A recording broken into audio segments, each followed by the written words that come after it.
Dodge City and in the territory on west, there's just one way to handle the killers and the spoilers, and that's with a U.S. Marshal and the smell of Gunsmoke.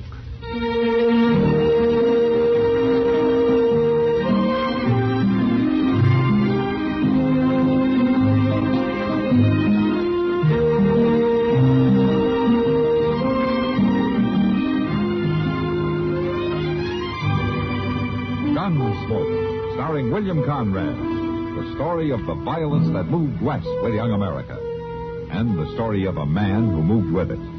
I'm that man, Matt Dillon, United States Marshal. The first man they look for and the last they want to meet. It's a chancy job, and it makes a man watchful and a little lonely.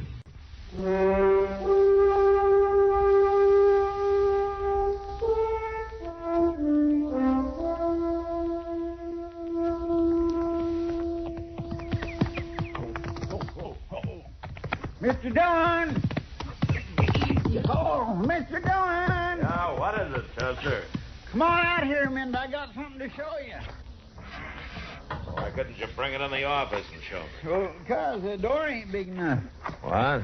Looky, I just bought me a new horse. This? Yes, sir. Here. Calm down. I'll quit that.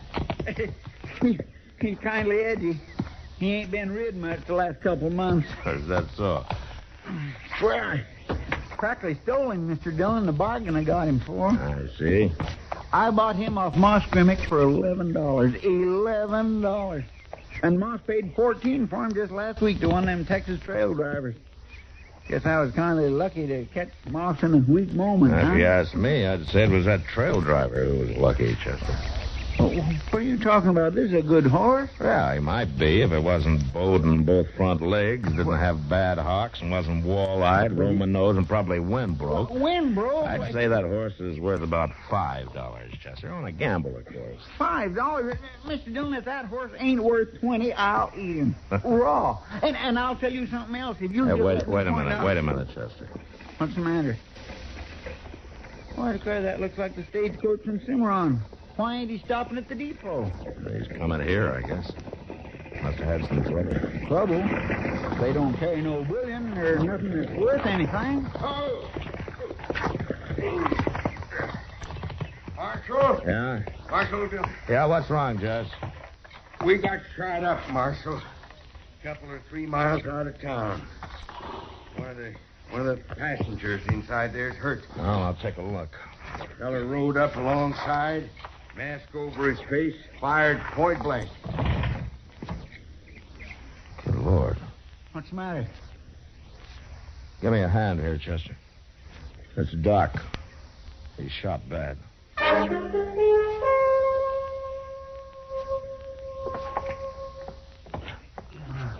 He's all right. Here, let's put him down on the couch. Oh. Easy enough.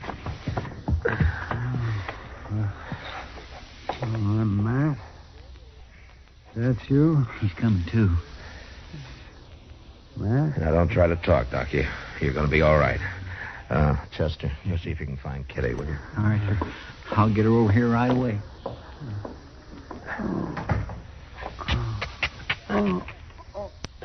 Sorry, Doc. I'll go as easy as I can, but I got to get this shirt and vest off of you. I want to see what that bullet did. Well, it doesn't hurt much, Matt. Just I'm weak. There's loss of blood. You got any idea who did it? No, mask over his face. Help. There we are. Is it as bad as I think, Matt? No, it's not too bad. A bullet went in between the fourth and fifth ribs, the way I figure. Yeah, I guess that's about it. Say, that Sawbones from the east, is he still staying over there at the Dodge house? He left the same day you did, Doc. He took a train. You're the only doctor within 100 miles of here. Oh, well, that bullet's got to come out, man. It ought to, I guess. It's got to. Right away, a blood poison will set in. Yeah, I know. It was such a good week, too, man. A good vacation. I had a country down there just crawling with game. There's prairie chicken, quail, pheasant. Oh, yeah, a real fine vacation. It's the first one in 2 years. Well, you tell me about it later, Doc. You save your strength now. Might not be any later. Unless you hurry up and get that bullet out of there. What? There's nobody else I'd trust, Matt, and it's got to be done. Oh, but, Doc, I can't. You got to, Matt. Unless you're hankering to bury me. But, Doc, I just can't. All right, Doc, but you got to tell me what to do.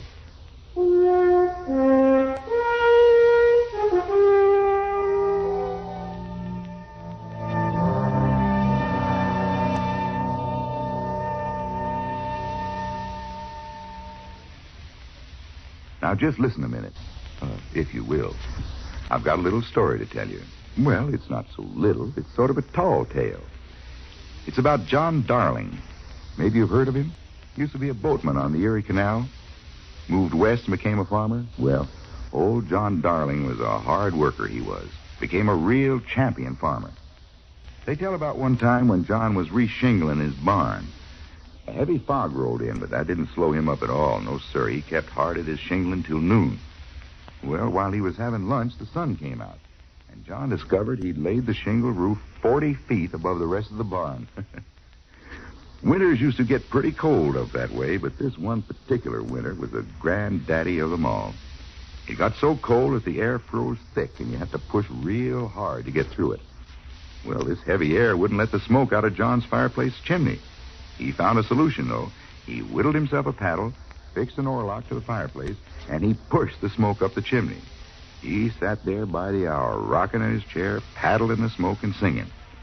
Everything worked real fine till one bad night when the smoke froze into a 96-foot column straight up from the chimney. It was too much for him to lift with the paddle, and he just had to suffer through the rest of the winter as best he could. It was kind of a joy, though, in the spring when things began to thaw out. He had lots of entertainment listening to singing coming out of the melting smoke. The songs he'd sung during the winter had frozen right into the smoke as it went up the chimney. Fact of the matter was, he got so interested listening to himself sing that he tripped and broke a bottle of growing tonic he'd concocted. This stuff was pretty powerful, and it soaked down into the ground where he'd planted wheat. Next morning, John was one surprised gent when he stepped outside. Yes, indeed. His wheat overnight had grown as high as his roof. Hard to believe, isn't it? Say, isn't it nice being citizens of a country where you can talk and laugh free as a breeze, and write and read and worship, too? Yes, sir. Maybe you don't think about it much, but you should.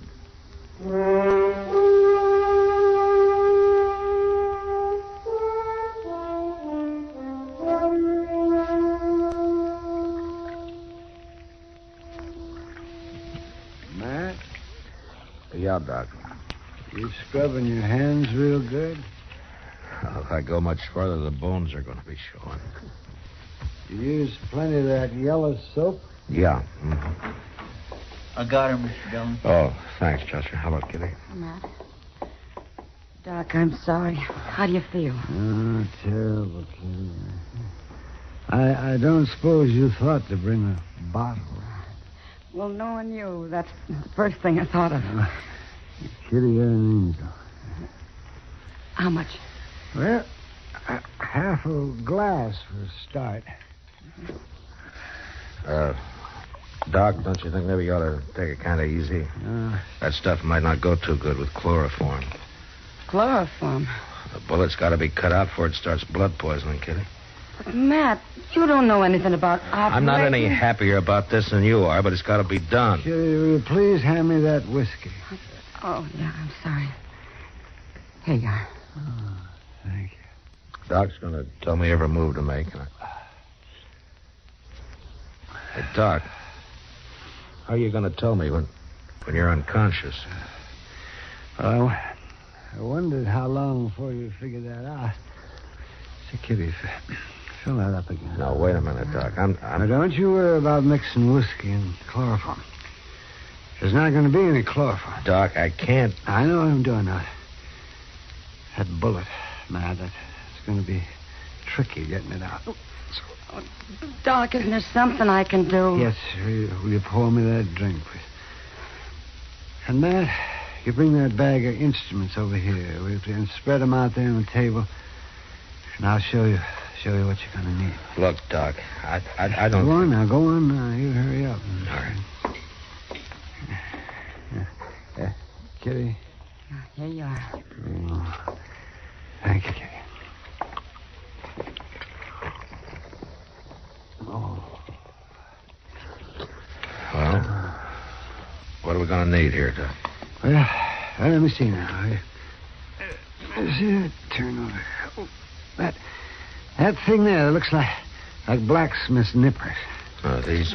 Yes, that's right. They're forceps. Yeah. Now, and then those two things right there, see? They're probes. Uh-huh.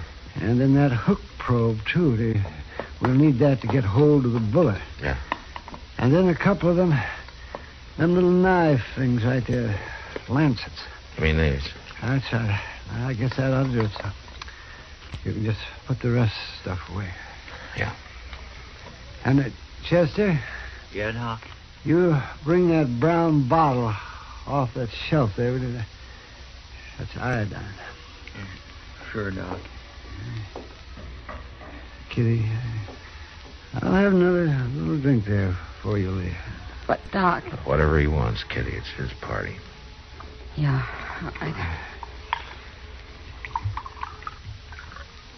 Here, Doc.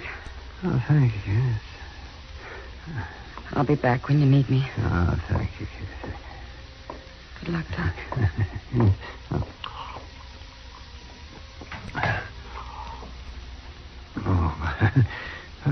One more good stiff drink like that, and I'll sing all the way through this thing. It's more than I'll do.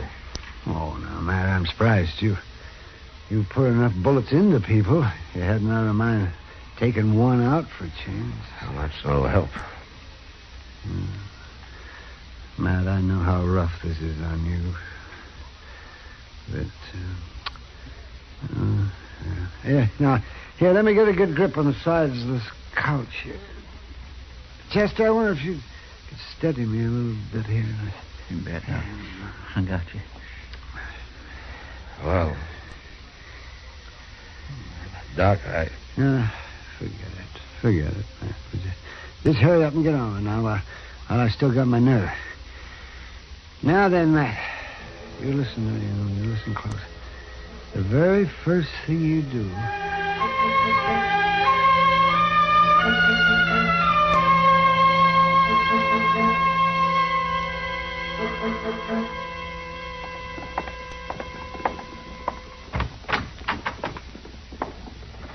Oh, how are you, Chester? Oh, Mr. Dillon. How's Doc? Just about the same, I'm afraid. He's breathing pretty weak. Yeah. He ain't come to yet. Miss Kitty's sitting with him for a while. I'm getting worried, Mr. Dillon. It's been pretty near 24 hours now. Yeah, I know. It just don't make sense. Doc never had an enemy in his whole life. I know that. It couldn't have been somebody trying to rob the stage, or they'd have shot the driver. No, it wasn't a holdup, Chester. Say, look, maybe they mistook Doc for somebody else. No, I thought of that too, but it just doesn't make sense.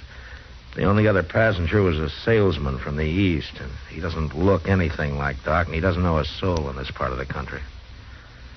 No, it was Doc that the gunman was after. But why? There ain't a person in this town that ain't beholden to Doc.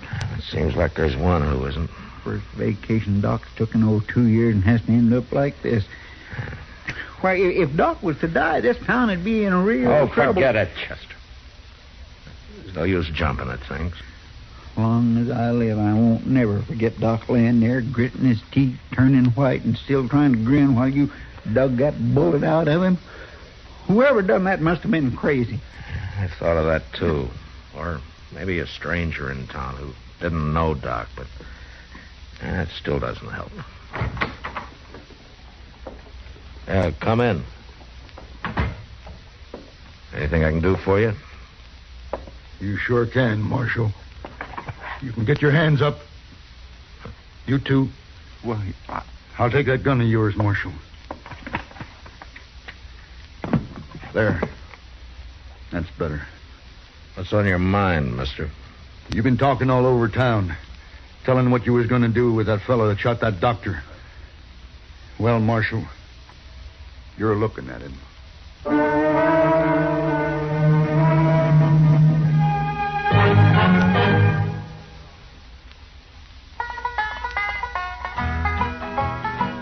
This land is your land. This land is my land. This land was made for you and me. One of our 50 states owes more to its spirit of religious tolerance and freedom of belief than to any other factor.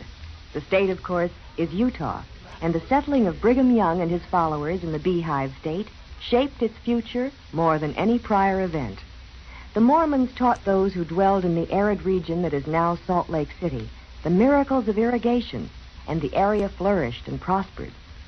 The lasting influence of the Mormons is evident in the state's agricultural prosperity. And visitors to the Temple of Queens, the Rainbow Natural Bridge, the copper mines at Bingham, the sheep ranches of Duquesne, or the richly colored sandstone Navajo Twins and Needle Rock, see what the first Mormons saw over 100 years ago, that Utah is the promised land.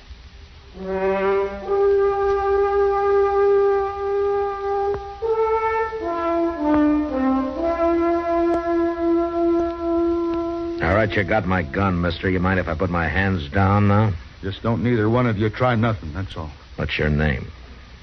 What difference does it make? I kind of like to know who's pointing a gun at me. The name's Bricker. Hod Bricker. You're new in Dodge, aren't you? You've been here a couple of months. We? You asked too many questions, Marshal. I'm going to ask one more. Why did you shoot Doc? Because he had it coming, that's why. And if he... Oh, you hold it there. Take it easy, Chester. Well, I was just shifting my feet around. You two know what's good for you. You won't know more than breathe. What did Doc do to you, Bricker? Plenty. Something bad enough that you wanted to kill him? 10 times over. Doc never hurt nobody in his whole life. You shut up. That's what the marshal's been saying all over town. That doctor never done nobody any harm. That whoever shot him was a dirty skunk and hanging was too good for him. And you don't agree with that, huh? I said he had it coming, didn't I? And I had plenty of reason. Is that why you came here, to tell me about your reason? Well, I just wanted you to know, that's all. But you try to make a move, and I'll shoot you, Marshal. I didn't come here to, but I will if I have to. Yeah, you said that. All right, Bricker, what about your reason? What did Doc do to you? He killed my young'un. That's a gall dang lie. Shut up and stay back there. Do like he says, Chester. 6 years old. Our only young'un. And he killed her just as sure as if he had pointed a gun at her head. But he didn't point a gun at her, did he? It was just the same as. She was took sick sudden like with the chokes. And I come for the doctor. And he was gone out of town on a hunting trip. The only doctor here, and he was gone. He's got no right to, when he's the only doctor in town. That was the only vacation Doc's had in over 2 years. And there wasn't nothing we could do for her. I sat with her for 2 days and 2 nights, watching her fight for her breath, all the time getting weaker. And finally, she died. And day before yesterday, I buried her. So you got a gun and went after Doc, huh? I heard he was coming back to town yesterday, so I rode out and met the stage and shot him. And he had it coming. You figure killing Doc would bring your daughter back? Well, if he had been here like he ought to, she'd still be alive. Maybe, and maybe he couldn't have saved her anyway. He ought to have been here. Now, you shut up and listen to me. I seen Doc work 72 hours straight without sleep during epidemics. There's a whole lot of people walking around Dodge today who wouldn't be if it weren't for Doc, and some of them are young'uns, the same as yours. Doc would have been the sorriest man in town if he'd known about your daughter, but he didn't know. Because of something he didn't even know, you lost your head. And you went out like a mad dog and you shot him down. And now you're sorry about it. What are you talking about? That's what it is, isn't it? You come to your senses now. That's why you come in here, to give yourself up, isn't it? I told you, I know what you told me, but that wasn't your reason for coming, was it? Now, you hand over that gun, Bricker. You stay back. I'll kill you. You won't pull that trigger, and we both know it. You hand over that gun.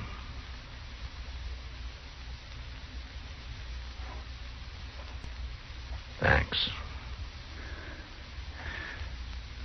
That doctor. Is he dead? He's the next thing to it.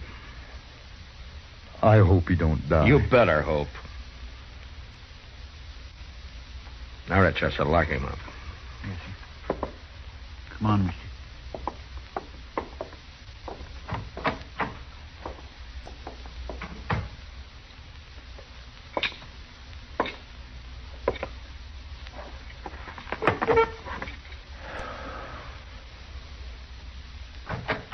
Matt? Huh? Oh, Matt. What is it, Kitty?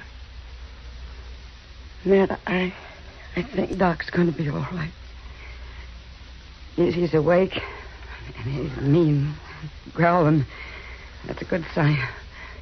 He says if he's not out of bed in 3 days, you'll probably take over his practice. Now that you've had a try at it. You know something, Kitty? No. What, Matt? I think I'm going to send that miserable old goat to Bill.